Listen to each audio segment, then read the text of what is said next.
Have you ever pondered upon the concept of how the universe came into existence in just 7 days? Today, we are about to embark on a journey exploring the enigma of the 7-day creation story, a narrative that has intrigued scholars, theologians, and curious minds alike for centuries. Our adventure initiates with the ancient Hebrew texts of the Holy Bible, where the terms Elohim and El are employed to depict the divine. Elohim, a term that denotes plurality, implies multiple deities, whereas El signifies a singular divine entity. This conundrum sparks off our very first question.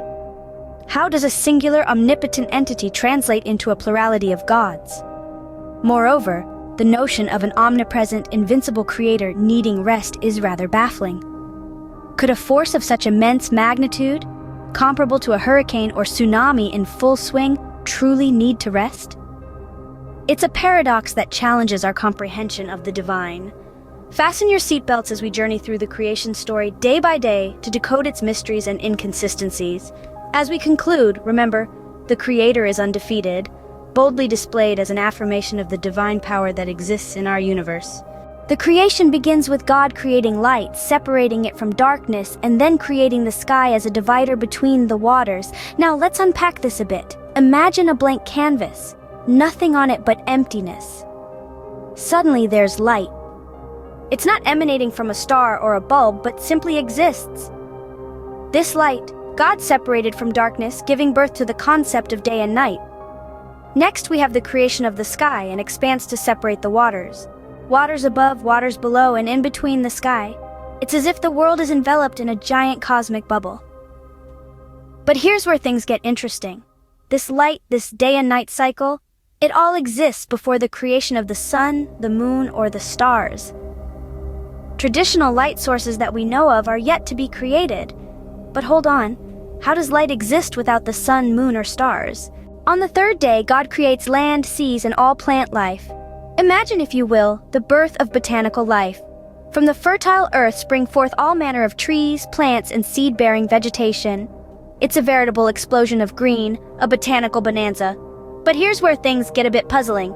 These plants, according to the creation story, came into existence before the sun, moon, and stars. Picture that, plants thriving without the golden rays of the sun. No photosynthesis, no sunlight to warm the earth and stimulate growth. The creation of plant life before the sun poses an intriguing inconsistency. It challenges our understanding of the natural order and the fundamental principles of life on Earth. It raises the question of how such a scenario could be possible. Doesn't it seem odd for plants to grow without sunlight? On the fourth day, God finally brings forth the sun, moon, and stars. Now, isn't that a fascinating twist in the tale? For the first 3 days, we see the creation of light, the sky, and all botanical life. Yet the celestial bodies, like the sun and stars, the very sources of light, only appear on the fourth day. Peculiar, isn't it? It's like cooking dinner before even getting the ingredients. Or perhaps, building a house without laying the foundation first. It raises a series of questions that challenge our understanding of the natural order. It's a conundrum that has puzzled theologians, scientists, and scholars alike, sparking debate and discussion. In the grand scheme of the creation story, the late arrival of celestial bodies is a curveball that adds an extra layer of intrigue. It begs the question, where did the light come from on the first day? How does one reconcile the creation of light before the celestial bodies that produce it? God introduces animals and humans on the 5th and 6th days, and then rests on the 7th day. The 5th day sees the creation of sea creatures and birds, filling the skies and oceans with life. Then, on the 6th day, land animals and humans are born. God, the omnipotent and ever-present, is said to have crafted these creatures with intricate detail and immense care. Yet the concept of the 7th day, the day of rest, brings about a fascinating question. God, often described as the embodiment of motion, like a hurricane, a tornado, or a tsunami, chooses to rest. This idea seems to contradict the notion of an unstoppable force, doesn't it? If God is indeed the air we breathe and the energy that drives the world, how and why does he need to rest? If God is an unstoppable force, how and why does he need to rest? Let's now delve into the true nature of the Creator, as suggested by the inconsistencies in the creation story. As we've seen, there are puzzling aspects in the seven-day creation narrative. One of the most perplexing is the notion of God, the Creator, needing rest. This image of an omnipotent being requiring downtime seems to conflict with our understanding of an all-powerful, ever-present God. Let's consider this idea, the Creator as an unstoppable force. This depiction resonates more closely with the concept of God as omnipresent, as ceaseless motion. Picture a hurricane, a tornado, or a tsunami, forces of nature that move relentlessly, that don't stop to rest. They merely change, evolve, shift, but never cease. In the same vein, imagine the Creator as the air we breathe. Air is always there, unseeable yet undeniable. It envelops us, fills us, sustains us, but never halts. It's in a constant state of motion, flowing in and out of every living creature, connecting us all in a profound, invisible way.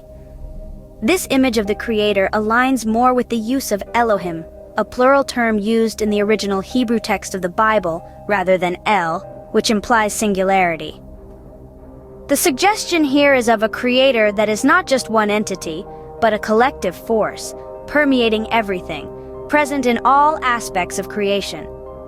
This interpretation challenges the traditional image of God as a figure on a throne, directing the events of the universe. Instead, it paints the Creator as an integral part of the universe itself, an unstoppable, omnipresent force that doesn't need to rest because it is the very essence of motion and life.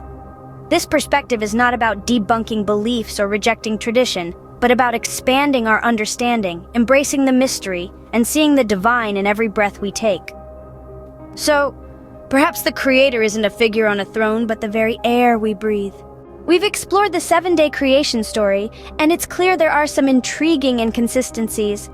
We've uncovered how the term Elohim, meaning plural gods, is used, contrasting with El, which signifies one entity.